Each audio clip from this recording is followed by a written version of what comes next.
교인들과 주일날 함께 모여 찬양하고 예배하던 평범한 순간들이 얼마나 감사한 일이었는지 아주 절실하게 깨닫고 있습니다. 여러분은 안 그러신가요?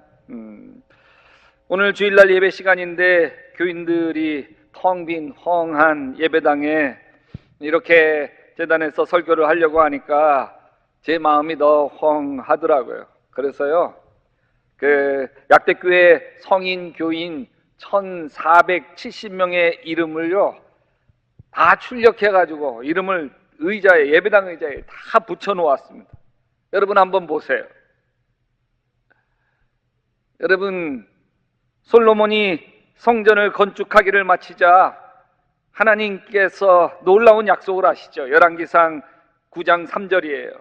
나는 내가 건축한 이 성전을 거룩하게 구별하여 내 이름을 영원히 그곳에 두며 내 눈길과 내 마음이 항상 거기에 있으리라. 여러분, 약대교회 예배당에는 영원히 하나님의 이름이 있습니다. 뿐만 아닙니다. 우리 이름도 있습니다. 우리 이름이 이미 하나님 나라의 생명록에 기록되어져 있는 것처럼 이 각 가정에서 드리는 여러분의 이름이 지금 이 의자에, 약대교회 성전에 하나님을 찬양하고 하나님께 예배를 드리고 있습니다. 여러분의 이름이 지금 하나님의 이름을 높여 드리고 있는 것입니다. 할렐루야. 따라서 합시다. 나는 내가 서 있는 곳 어디서나 하나님을 예배합니다. 나는 예배자입니다. 할렐루야. 제가 어릴 적에 저희 아버님이 부흥에 참여하면서 큰 은혜를 받더니 가정예배에서 전지를 사왔습니다. 아마도 부흥 강사님이 가정예배를 드려야 자식이 잘 되고 대대손손 하나님의 축복을 받는다는 말씀에 큰 은혜를 받은 모양입니다. 은혜는 우리 아버님이 받았는데 고생은 저와 제 동생들이 했습니다. 이 가정예배소가 어른들을 위한 것이지 우리 초등학교 다니는 저희들을 위한 것이 아니었거든요. 그러니까 얼마나 졸리운지. 그러던 어느 날 저희가 본이 잠들어 있는 때에 늦게 저희 아버님이 들어오셨어요. 들어오셔가지고는 가정예배 드려야 된다고 저희들을 일일이 다 깨워 주었습니다. 아버지가 무서워서 자다가 말고 일어나서 저희들이 예배를 드렸는데 그 불편한 예배가 제 마음속에 아직도 남아 있습니다. 저희 교회에 두 딸을 둔 남자 집사님이 계셨는데 이분은 교육열이 참 많았습니다. 그래서 아이들 텔레비 보는 꼴 못 보고 인터넷 하는 꼴을 못 보셨어요. 그래서 이 두 딸들은 아빠가 퇴근해서 집에 들어오는 발걸음 소리만 들으면 가슴이 덜컹덜컹 내려앉는다고 합니다. 그렇게 무서운 아빠였어요. 근데 이 아빠가 은혜를 받았어요. 여기 3박 4일 동안 엠마오 가는 길 영성훈련에 참여하셔서 아주 큰 은혜를 받으셨어요. 그래서 영성훈련이 끝나고 집에 돌아오면서 그 현관에서 아내를 부둥켜 안고 펑펑 울면서 내가 잘못됐다고, 내가 미안하다고, 내가 사랑한다고, 그리고 자녀들에게도 콕 안으면서 아빠가 너희들에게 함부로 했던 거 정말 미안하다고 완전히 새 사람이 되었습니다. 이제는 아빠가 퇴근하는 발소리 나도요 가슴이 덜컹덜컹하지 아니하고 오히려 반가워서 아빠에게 달려갈 만큼 참 좋아졌습니다. 그런데 이 두 딸과 함께 아버지가 가정예배를 드리기 시작을 했습니다. 이 꼼꼼한 아버지는 성경 속에 이제 주석이 되어져 있는 톰슨 주석 성경, 아주 깨알처럼 되어져 있는 성경 한 장을 읽고 그 주석 깨알처럼 되어 있는 것을 일일이 다 읽으면서 철저하게 예배를 드렸습니다. 예배 시간이 1시간 넘게 가정에서 드려지기 시작했고, 중학교 고등학교 다니는 아이들은 시험 공부도 해야 되고 또 밀린 숙제도 해야 되는데 매일 밤마다 가정예배 1시간 넘게 진행되니까 여간 힘든 게 아니었습니다. 어느 날 이 두 딸들이 엄마에게 하소연하더라 합니다. 엄마, 옛날 아빠가 더 좋다. 예배는 두 가지 표정이 있는 셈입니다. 어릴 적 저와 제 동생들에겐 참 힘든 표정의 예배였습니다. 엄마, 옛날 아빠가 더 좋다 했던 두 딸도 아마 힘든 예배를 드렸던 모양이에요. 이게 한 가지 표정이라고 한다면 또 다른 표정은 저희 아버지나 또는 그 집사님의 표정입니다. 가정예배 전집을 사들고 온 저희 아버지 마음이 얼마나 벅찼을까요? 그때 저희 아버님께서는 삶의 모든 게 하나님이셨고 하나님을 찬양하고 예배하는 것이 이 세상의 가장 큰 기쁨이었습니다. 또 그 집사님도 마찬가지였을 거예요. 하나님의 사랑이 가슴 벅차게 밀려와서 주체할 수 없었고, 그래서 아내를 만나는 순간 펑펑 울고 아이들을 부둥켜 안고 미안하다고 펑펑 울었던 그 집사님의 마음, 그것은 하나님 보시기에 진정한 예배자의 마음이었습니다. 오늘 말씀에서 이렇게 이야기합니다. 아버지께 참되게 예배하는 자들은 영과 진리로 예배할 때가 오나니 곧 이때라. 아버지께서는 자기에게 이렇게 예배하는 자들을 찾으시느니라. 어릴 적 저희들은 아버지의 가정예배 때문에 고생스러운 예배를 드려야 했지만 하나님은 예배를 세상에 무엇보다도 소중하게 여기는 저희 아버님 때문에 행복하셨을 거예요. 하나님은 예배 잘 드리는 사람을 보면 가장 행복해 하십니다. 하나님이 이 세상에 원숭이 동물 다 창조하신 뒤에 마지막으로 사람을 만드셨어요. 그것도 하나님의 형상을 따라 지음을 받은 사람을 만드셨습니다. 왜 그런 줄 아세요? 예배 받으시려고. 개나 짐승에게 예배 받을 수는 없지 않아요. 하나님께서 사람에게, 아담과 하와에게 예배를 받으시려고 창조하셨습니다. 그래서 아담과 하와는 예배를 가장 귀하게 여겼습니다. 그것을 느낄 수 있는 건 뭐 때문이냐면 여기 가인과 아벨에게도 예배를 귀하게 여기도록 그렇게 이 아담과 하와가 교육하지 않았겠습니까? 그러니까 가인과 이 아벨이 예배를 드립니다. 하나님께 예배를 드립니다. 그런데 안타깝게도 아벨의 예배, 동생의 예배는 하나님이 기뻐 받으시지만 가인의 예배, 큰애 예배를 하나님이 기뻐 받으시지 않으면서 가인이 화가 났습니다. 예배가 귀한 게 아니었더라면 가인이 화가 날 이유도 없었습니다. 가인에게도 아벨에게도 가장 소중한 것이 예배인데 하나님이 동생 아벨의 예배는 받으시고 자기 예배는 받지 않은 것 때문에 결국 이 예배가 화근이 돼서 가인이 아벨을 쳐 죽입니다. 기가 막힌 일이지만 예배 문제는 이토록 심각한 문제였습니다. 노아 시대 홍수로 다 쓸어버리고 노아의 8 식구만 살려둡니다. 이 노아가 예배를 드립니다. 하나님께서 예배 드릴 사람을 살려주신 거예요. 아브라함을 갈대 우르에서 부르십니다. 본토 아비 친척집을 떠나서 가나안 땅으로 가게 하십니다. 왜요? 예배하도록, 하나님께 예배하도록. 그래서 이삭이 하나님께 예배를 하고 야곱이 하나님께 예배를 드립니다. 야곱이 광야를 길을 걷다가 돌베개 베고 잠을 청하게 되었습니다. 그때 꿈속에서 사닥다리에 천사가 오락내리락하는 놀라운 꿈을 꿉니다. 깨어 일어나서 이렇게 이야기합니다. 야, 여호와께서 과연 여기 계시거늘 내가 알지 못했도다. 여기가 하나님의 집이요 하늘의 문이로다. 그러면서 돌베개 삼았던 그 돌을 중심으로 기둥 삼고 그 위에 기름을 붓고 예배를 드렸고 예배 드리는 야곱을 하나님이 축복하셨습니다. 애굽에서 종살이하던 이스라엘 백성들을 하나님 모세를 통해서 불러냅니다. 여러분, 왜 이스라엘 백성들 노예에서 해방시켜 불러낸 줄 아십니까? 예배하게 하도록, 예배하게. 그래서 모세가 바로 왕에게 나와서 하나님께서 내 백성을 보내라, 광야에서 내 앞에 절기 예배드리도록 내 백성을 보내라, 그렇게 말씀하셨다, 이렇게 이야기합니다. 여러분, 유럽의 청교도들이 메이플라워호를 타고 신대륙 미국을 향해서 건너갔습니다. 죽을 고생을 하면서 건너간 이유도요, 마음 놓고 하나님께 예배 드리려고 그랬던 것입니다.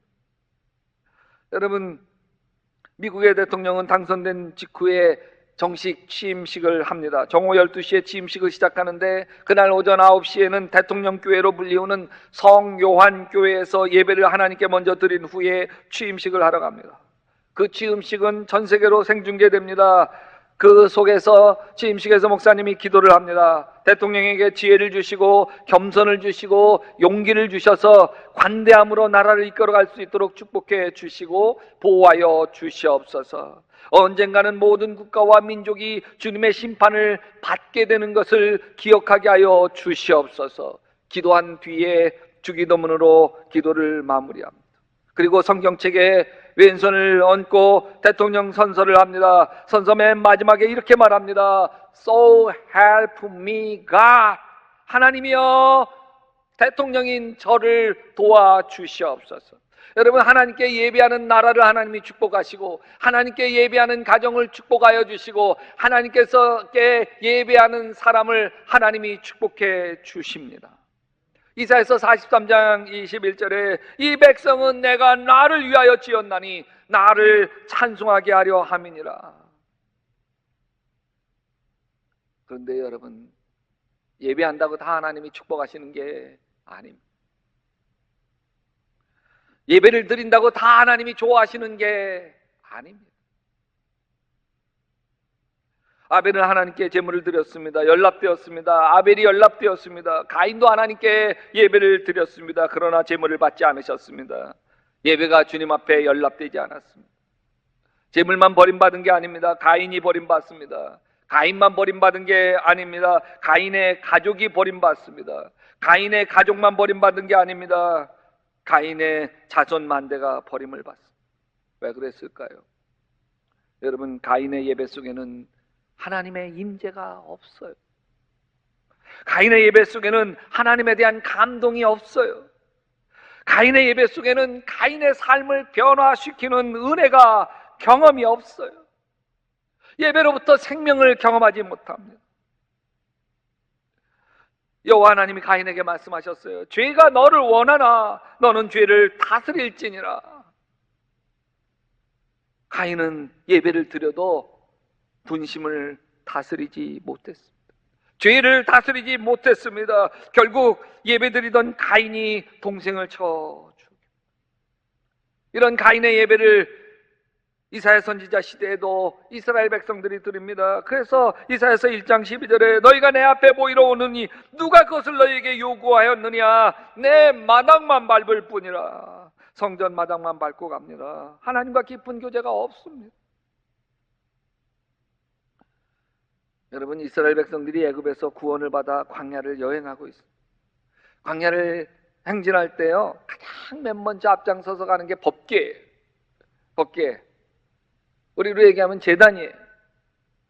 그 법궤 안에는 십계명 돌판과 만나 항아리와 아론의 쌍난 지팡이가 담겨져 있습니다. 하나님의 임재, 그 상징하는 법궤. 그 법궤를 따라갑니다. 법궤가 머무르면 이스라엘 백성들이 동서남북 가운데 법궤를 중심으로 해서 진을 치고 유숙을 합니다. 여러분, 이스라엘 백성들이 아주 중지 법궤를 지켜갑니다. 이스라엘 백성들이 법궤를 지킨 것 같지만 사실은 법궤가 이스라엘 백성들을 지켜가는 거예요. 그래서 전쟁터 나갈 때 법궤를 앞장서서 나갈 때 전쟁에서 승리하고 가나안 땅 건널 때 요단강을 법궤를 앞세워서 건너가게 되면 요단강이 쫙 갈라져서 마른 땅 밟듯이 건너갈 수 있게 되어진 거예요. 여러분, 우리도 주일 성수를 합니다. 비록 코로나 바이러스로 우리 교인들이 감염되지 않도록 지켜내기 위해서 예배당에 모여 주일을 성수하지 못하지만 우리는 유튜브 실시간 영상 예배로 각 가정에서 지금 주일 예배를 드리고 있습니다. 각 가정에서 주일을 성수하고 있습니다. 근데 여러분, 우리가 예배를 지키는 것이 아니고 예배가 우리를 지켜준다는 사실을 기억할 수 있게 되시기를 바랍니다. 예배가 이 험한 세상 속에서 영적인 전쟁에서 승리하도록 예배가 우리를 지켜주고 예배가 우리에게 힘을 준다는 거예요. 예배를 통해서 우리가 하나님의 은혜를 받고 이 세상 능히 이겨 승리할 수 있는 힘을 얻는 것입니다. 할렐루야.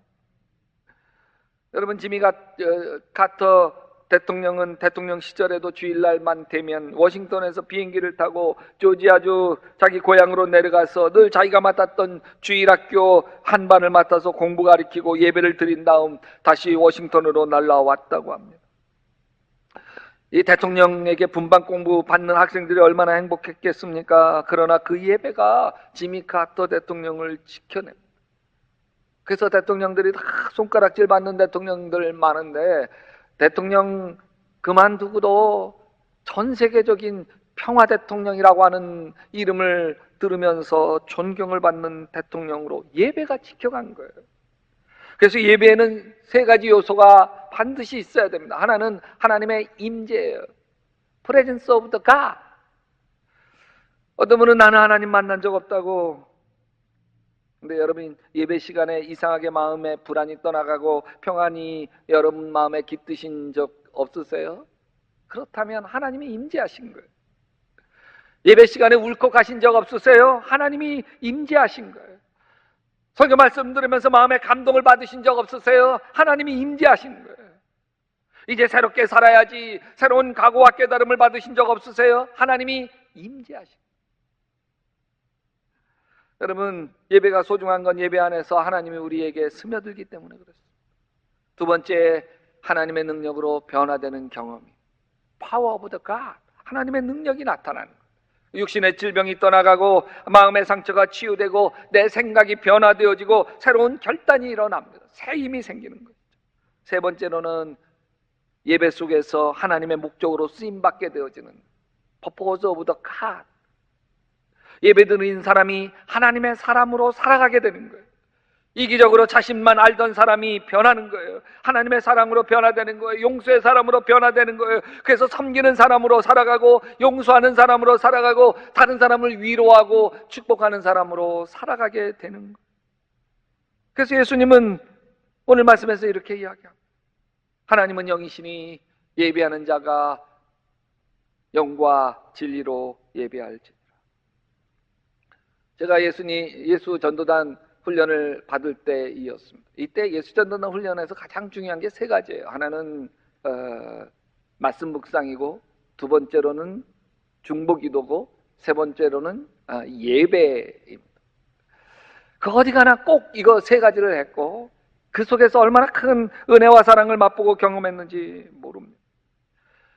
공부를 다 마친 저희들이 한 3주간 단기 선교로 인도네시아 가서 영적인 훈련을 하고 있었습니다. 너무 더웠어요. 적도니까. 숙소는 너무 더러웠어요. 그곳에서도 매일 묵상과 중보기도와 예배를 저희는 가장 소중하게 여겼어요. 매일 아침 말씀 묵상으로 하루를 시작했습니다. 성경을 읽고 받은 은혜와 감동을 묵상 노트에 적고 적은 것을 돌아가면서 읽으면서 서로 나누었습니다. 어느 날 묵상을 읽는데 읽으면서 나누는 중에 한 목사님이 울컥하더니 말을 잇지 못하고 옆에 있는 아내를 향해서 그간 당신에게 내가 너무 못됐었다. 나를 용서해달라고. 내가 나를 용서할 수 없다고 당신에게 함부로 했던. 그러자마 아내가 턱 가면서 아니야. 내가 더 잘못했지. 내가 늘 바가지 긁고 내가 잘못했지. 그러면서 둘이 부둥켜 안고 오는데 다른 부부들이 머쓱하게 있다가 여보 내가 잘못했어. 그러면서 다른 부부들도 서로 부둥켜 안고 울면서 16명 전체가 눈물의 바다였어. 하나님이 한 가정 한 가정 만져주기 시작하신 것이죠. 사랑과 용서와 감동이 말씀 묵상 속에서 흘렀습니다. 그 행복했던 순간이 아직도 제게 생생합니다. 가장 더웠고 가장 모기가 많아 뜯겼고 가장 숙소가 돼지우리 같았던 곳이지만 가장 행복한 자리였습니다. 우리는 매일 예배를 드렸습니다. 예배 드릴 때마다 기쁨과 감사와 찬양이 우리 안에 우러나왔습니다. 저는 예배 드릴 때마다 눈물로 예배를 맨눈으로 예배를 드린 적이 없었어요. 근데 어느 날은 아침에 일찍 새벽까지 시작해가지고 인도네시아 캔데 저 위에 북쪽에 있다가 저 남쪽까지 배를 타고까지 이동하니까 하루 아침에 밤늦게 간신히 도착해서 숙소에 들어갔어. 마지막 평가를 하고 잠자리에 들었어. 한참 코라 떨어졌는데 우리 팀 대장이 그날 깜빡한 것이 있어. 예배를 드리지 못한 거예요. 이 원칙주의자인 이 팀장님은 자는 저희들을 깨우기 시작을 했습니다. 비몽사몽간에 일어나 앉았습니다. 왜요? 그랬더니 우리가 예배를 안 드렸다고. 오늘 예배를 거르면 하나님께서 어떤 일을 만나게 하실지 모른다고. 예배 꼭 드려야 된다고. 비몽사몽간에 그 예배 찬양 인도를 맡은 담당자가 있었는데 어떻게 하든지 예배 분위기를 돋구려고 목청을 세웠어요. 피곤해 지쳐 곤히 자다가 억지로 깨워드리는 예배, 이 불쾌했던 예배를 잊을 수가 없어요. 예배가 다 맞춰졌습니다. 이 예배가 가인의 예배입니다. 성전 마당만 밟는 예배입니다. 자다가 일어나 불쾌하게 있던 어떤 목사님, 입이 이만큼 나와 있던 목사님이 흥분해서 팀장에게 항의하기 시작했습니다. 자다가 깨워드리는 예배가 예배입니까? 우리가 바리새인입니까? 이렇게 함부로 할 수가 있습니까? 그러더니 함부로 한다는 그 단어에 자신이 걸린 모양이에요. 울컥하더니 나 이런 게 너무 싫어. 어릴 때 우리 아버지가 그랬어. 자던 나를 깨워서 예배 안 드리면 하나님께 벌 받는다고 자던 나를 깨워서 예배를 드렸어. 아니, 깨어있는 사람끼리 예배 드리면 되지. 왜 함부로 사람을, 예배라는 이름으로 왜 함부로 사람을 이렇게 막 해? 울기 시작했어. 제가 얼른 다가가서 그 형제를 안아주면서 아버지에게 받은 상처가 많이 있군요. 그 말에 그 형제가 눈물이 터졌어. 부모에게 받은 상처가 드러나기 시작했어요. 그 아픔을 서로 어루만져주기 시작했어요. 그러면서 다른 사람들도 나도 아버지가 우리 엄마를 함부로 했어요. 내가 크면 저 인간 죽여버릴 거라고 앙심을 품고 내가 살아왔다고. 내적 치유가 일어나기 시작했어요. 새벽 2시간 넘도록 서로 부둥켜 안고 울며 기도하고 뜨거운 시간을, 아니 그 불편하고 불쾌했던 예배가 끝난 뒤에 치유의 회복이 일어나기 시작한 거예요. 불편했던 예배가 끝난 뒤에 오히려 진정한 예배, 하나님이 상한 마음을 치유하는 예배가 시작되어진 거예요. 이게 영과 진리로 드리는 예배입니다. 여러분, 하나님이 우리를 예배하도록 창조하셨습니다. 군림하시고 우리를 노예 삼으려고 우리에게 예배하라고 강요하시는 게 아니에요. 예배 가운데 하나님을 맛보고, 그래서 하나님의 사랑과 은혜가 흐르고 능력이 흘러서 예배 속에서 이기적인 사람이 이타적으로, 용서할 수 없던 사람이 용서가 되고 사랑할 수 없던 사람이 사랑하게 되어지도록 우리에게 예배드리게 하시는 거예요. 그래서 영적인 예배는 내 자아가 죽는 거예요. 나의 자아가 죽는 거예요. 내 뜻이 내려놔지고 내 의지가 내려놔지고 내 욕망이 죽어지고 내 고집이 죽는 거예요. 이게 예배예요.